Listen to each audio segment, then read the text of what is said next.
स्वागत है, अभिनंदन है, आभार है आप सबका एजुकेशन इलाहाबाद के चैनल पे। मैं हर्ष प्रजापति, अध्ययन छात्र इलाहाबाद विश्वविद्यालय उपस्थित हूँ आप सबके समक्ष एक अति महत्वपूर्ण सूचना के संदर्भ में। ध्यानपूर्वक पूरी सूचना को शुरू से अंत तक सुनिएगा, जिससे कि महत्वपूर्ण जानकारी से वंचित न रह जाए। एमकॉम एंट्रेंस एग्जाम 2024 के संदर्भ में A to Z पूरी डिटेल आपको इस वीडियो के माध्यम से पता चल जाएगी। पूरी वीडियो को देखिएगा और स्किप एक जगह भी मत करिएगा, नहीं तो कहाँ मैं महत्वपूर्ण जानकारी आपको बता दूं और आप उसको मिस कर देंगे तो उसका खामियाजा आपको आगे एडमिशन प्रोसेस होते समय आपको जो है, मुझे जहाँ तक लगता है, फिर उसका भुगतना पड़ सकता है। तो पूरी वीडियो को देखिएगा, स्किप बिल्कुल मत करिएगा। देखिए, इस वीडियो के माध्यम से मैं बताने क्या क्या वाला हूँ।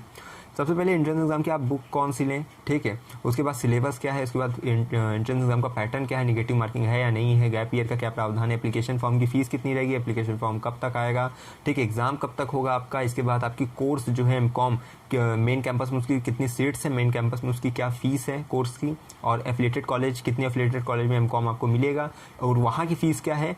तमाम तरह की चीज़ें जो है डिटेल में आपको पता चल जाएगी। इधर उधर बिल्कुल परेशान नहीं होना है, पूरी वीडियो को बाद देख लीजिएगा। जितने भी 6, 7 मिनट 8 मिनट की वीडियो बनेगी उसको देख लीजिए, ठीक है। और एक चीज़ मैं पहले कह दे रहा हूँ, अगर चैनल में पहली बार आए तो सब्सक्राइब करके रख लीजिएगा। यहाँ पे आपको फर्स्ट से लेकर लास्ट अपडेट मिलने वाली है, इधर उधर परेशान नहीं होना है, ठीक है। आपका आने वाली कुछ वीडियोस के माध्यम से मैं ये भी बताऊंगा कि एक्सपेक्टेड कट ऑफ क्या रहेगी इस वर्ष की, अर्थात पहली कट ऑफ मेन कैंपस की कितनी जाएगी, और सेफ स्कोर क्या है कि इतना अगर आप ले आए हैं तो आप जो मेन कैंपस के लिए सुरक्षित है, वरना आपको कॉलेज के लिए रुक करना चाहिए। नहीं तो बच्चे क्या करते हैं कि मेन कैंपस का इंतजार करते रहते हैं और कॉलेजेस में भी सीट फुल हो जाती है, फिर वो यहाँ के रहते हैं ना वहाँ के रहते हैं। तो आने वाली कुछ वीडियोज़ के माध्यम से वो डिटेल भी आपको दे दूँगा।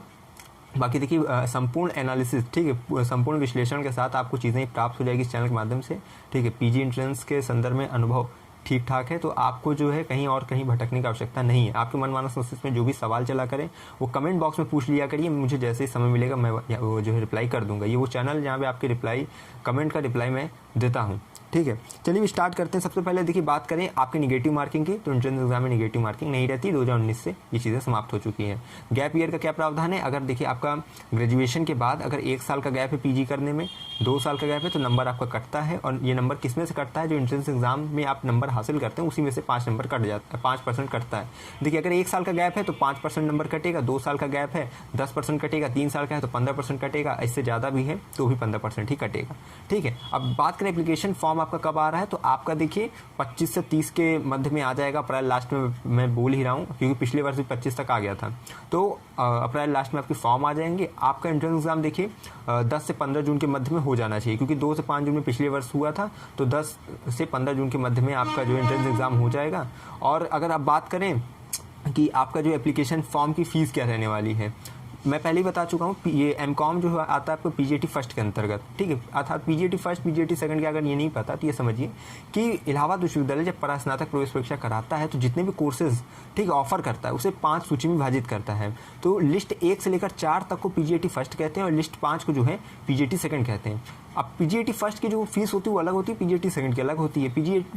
पीजीटी फर्स्ट की जो फीस होती है वो होती है जनरल, ईडब्ल्यूएस, ओबीसी के लिए आपकी 800 रुपये, एससी, एसटी और पीएच यानी कि फिजिकल हैंडीकैप के लिए वो 400 रुपये।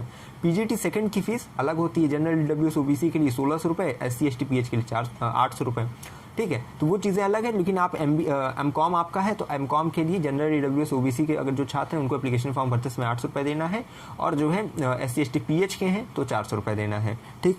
तो ये आपका हो गया। अगर यहाँ पे हम बात करें आपकी जो एग्ज़ाम पैटर्न की, तो यहाँ पे देखिए 2 घंटे का आपका एग्ज़ाम होता है। आपका जो पेपर होता है वो 2 पार्ट में होता है, part A part B. 150 question आते हैं, ठीक है। अब 150 क्वेश्चन जो आते हैं उसमें ये समझिए पार्ट ए में 50 क्वेश्चन आते हैं, ठीक है, पार्ट बी में 100 क्वेश्चन।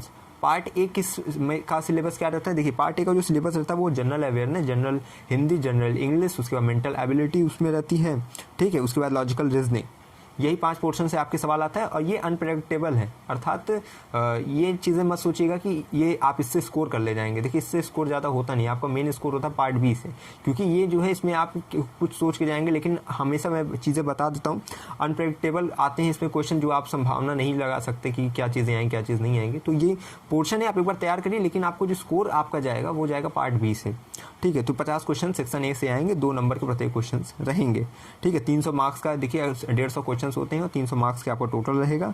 ड्यूरेशन मैंने बता दिया 2 घंटे का। पार्ट बी की अगर मैं बात करूं तो इसका सिलेबस आपको डिस्कस कर दे रहा हूं, आप परेशान नहीं होइएगा।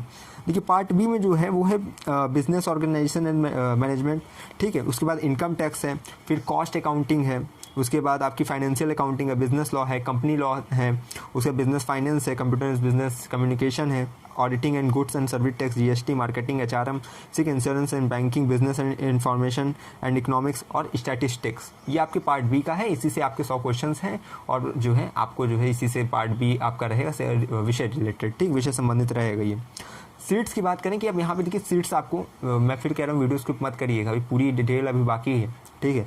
सीट्स अगर बात करें मेन कैंपस में आपकी 328 सीट्स एमकॉम की है। एमकॉम कितनी सीट्स है? 328, ठीक है। ये 4 एफिलिएटेड कॉलेज में उपलब्ध है, यानी कि अगर मेन कैंपस में नहीं होता 4 कॉलेज में होगा। कहाँ कहाँ? एडीसी, आईएसडीसी, सीएमपी और SPM. ADC Allahabad degree college Keetganj में है, ISDC Ishwar Singh degree college Salori में है, ठीक है। उसके बाद जो है SPM Shyama Prasad Mukherjee degree college है और उसके बाद आपका सीएमपी है चौधरी महादेव प्रसाद जो है डिग्री कॉलेज, जो कि ये मेडिकल चौराहे पे आपका पड़ेगा। यहाँ आपका जो है एमकॉम कराया जाता है। अब यहाँ सीट्स बता दे रहा हूँ कितनी है, फीस भी बता दूंगा और मेन कैंपस की फीस बता दूंगा भी, ठीक। कैंपस में 328 सीट्स है, सीएमपी में आपकी 100 सीट है, आईएसडीसी में 88 सीट्स हैं, एडीसी में 63 सीट्स हैं, एसपीएम में 63 सीट आपकी एमकॉम की है। फीस बात करें अगर कैंपस की तो आपकी जो है 4,901 रुपये लगेगा एमकॉम का। सीएमपी एडीसी की बात करें तो 10,900 रुपये आपका एमकॉम का लगेगा एडीसी में, जो कि किंडगंज परिसर में। सीएमपी की बात करें तो 12,000 रुपये सीएमपी में लगेगा, ठीक है। अब ये था एफिलिएटेड कॉलेज की फ़ीस और आईएसडीसी और एसपीएम की भी इसी के अंतर्गत रहेगी, ठीक है, क्योंकि सबसे ज़्यादा जहाँ तक मुझे लग रहा है सीएमपी की है 12,000 रुपये। अगर बुक की बात की जाए तो एंट्रेंस एग्जाम के लिए मैं पहले कह रहा हूँ, देखिए ओल्ड कटरा मार्केट में जाएंगे आप तो आपको बहुत बुक्स मिलेंगी। मैं कोई बुक ऐसे प्रेफर नहीं कर रहा हूँ, लेकिन ये है कि आती कौन कौन सी मार्केट में वो बता दे रहा हूँ। देखिए प्रकाश की आती है, शिल्पी की आती है, डी कुमार की आती है, उसमें से आप कोई भी ले सकते हैं। तो वो चीज़ें आपको कटरा मार्केट में, ओल्ड कटरा मार्केट में जाएंगे तो आपको वहाँ पे प्रयागराज में मिल जाएगी, ठीक है। तो ये चीज़ें मैंने आपको देखिए इस वीडियो के माध्यम से बताया क्या क्या है, कि आपका पेपर पैटर्न क्या है, सिलेबस क्या है, फीस क्या है, सीट्स कितनी है, ठीक है, एप्लीकेशन फॉर्म किसे कब आएगा, ठीक है। और एक चीज़ मैं बता दे रहा हूँ, जैसे ही आएगा मैं चैनल के माध्यम से आपको सूचित कर दूंगा। इधर उधर बिल्कुल नहीं परेशान, हाँ लगातार जो अपडेट आ रही कम्युनिटी की पोस्ट को देखते रहा करिए, इधर उधर परेशान मत हुआ करिए। आप लोग क्या है कि बहुत बार जो है परेशान होते कब आएगा, मैं बता दी हूँ मैंने सब चीज़ें जो है डिटेल में। और एक बार फिर कह दे रहा हूँ कि अगर चैनल नहीं सब्सक्राइब किए तो कर लीजिएगा। फर्स्ट से लेकर लास्ट अपडेट तक मिलेगी, प्रवेश परीक्षा दिलाने से लेकर प्रवेश दिलाने तक हम आपके साथ नित्य दिन कदम से कदम मिलाकर चलते रहेंगे, ठीक है। बाकी मैं हमेशा एक चीज़ कहता हूँ कि मुस्कुराती जिंदगानी चाहिए, शब्दों की जागृत कहानी चाहिए, सारी दुनिया हो जाती है अपनी मगर एक आपकी मेहरबानी चाहिए। तो मेहरबानी करिए, सब्सक्राइब करिए और अपने जन परिजन मित्रगण सबसे सब्सक्राइब करवा के रखवा दीजिए, जैसे ही अपडेट आए वो आपको सूचित कर देंगे, ठीक है। बाकी जुड़े रहेंगे मेरे साथ, हमें विश्वविद्यालय के पास कोई भी खबर हुई खास तो पहुँचाते रहेंगे आपके पास। बहुत बहुत धन्यवाद, बहुत बहुत आभार।